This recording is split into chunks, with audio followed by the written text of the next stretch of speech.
What is up, YouTube? Teals Reptiles back with another video. And in today's video, I'm actually going to show you guys how to set up a tree frog enclosure. And I thought it would be a good opportunity to do that because I actually have to clean the frog's enclosure anyway, like do a deep clean. So, yeah, I'm going to get the frog out in a holding enclosure, then show you guys the steps on how to set up a frog enclosure. Also, I'm back from a break of YouTube, combination of mental stuff and then also college. College has been busy, but I just finished up my summer quarter. Now I have a month off before my fall quarter starts. So I should be able to post more videos. Should be able to. No promises though. But anyway, let's get to it. Alright guys, so I got the frog out of his enclosure and into a holding enclosure. And before I show you how to set up the actual enclosure and enrichment and bedding and stuff, I wanted to show you what kind of enclosure I'm using. So this enclosure, this baby right here, this is enclosure from Nanny Zoo. It's a great enclosure used for like praying mantises, scorpions, tarantulas, small amphibians, micro reptiles, even like morning geckos possibly.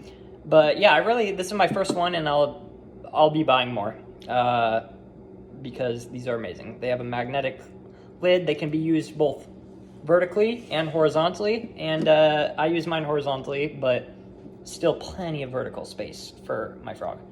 And this is actually the small option. There's an option bigger than this. It's wider, it's taller, but it's still not overly big, you know, like a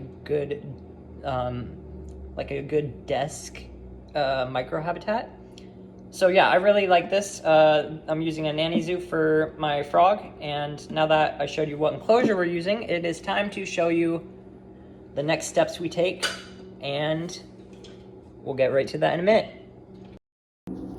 Okay, so the first step for your enclosure setup is obviously bedding.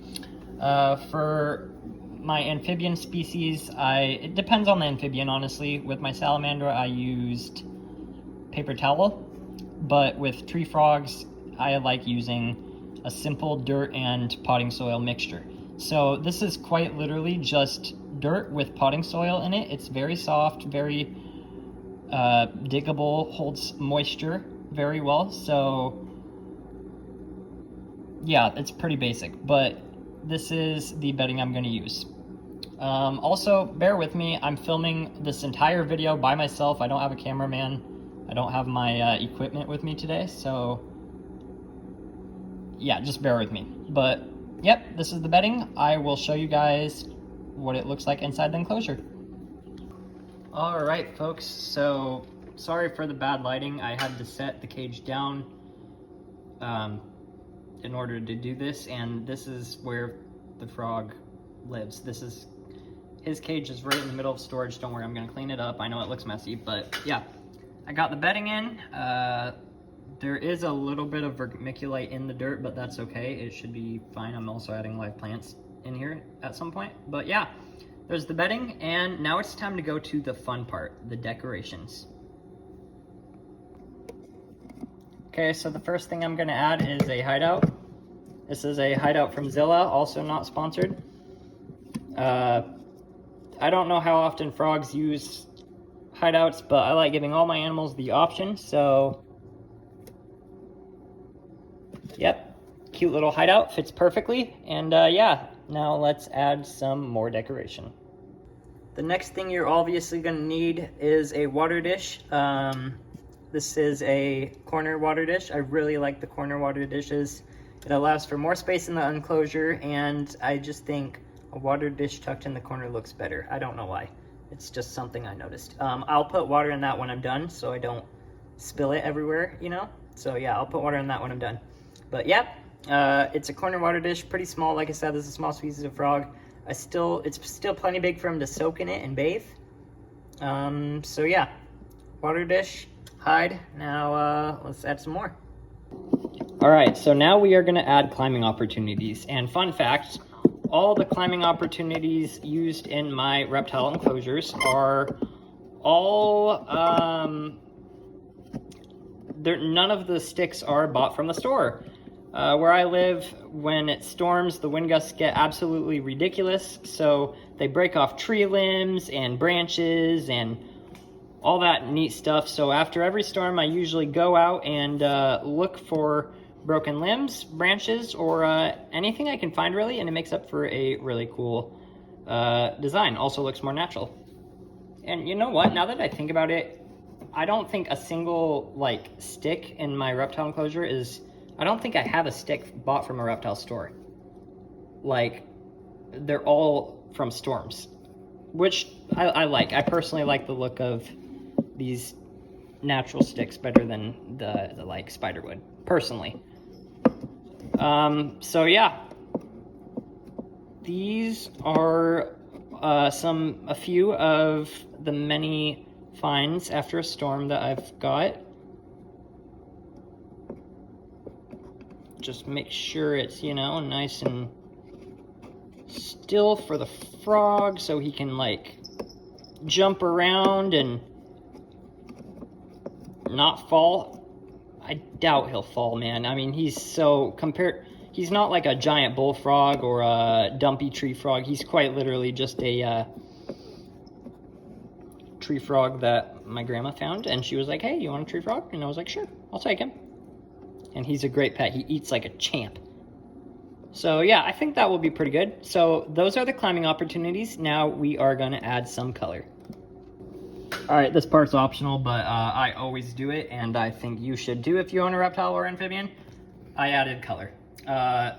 Cages without color make me sad. The color adds the color, as in that leaf right there. But color adds pop to the cage, so when someone walks by, they obviously look at it and they're like, oh, that's a nice cage. But also it adds security for your animal, as in cover and enrichment, because not all leaves are sturdy, and yeah, gives them enrichment to climb on, hide under, cruise around, stalk in, hide in, so many different options to it. But yeah, I always have greenery in my cages, whether that be fake or live plants.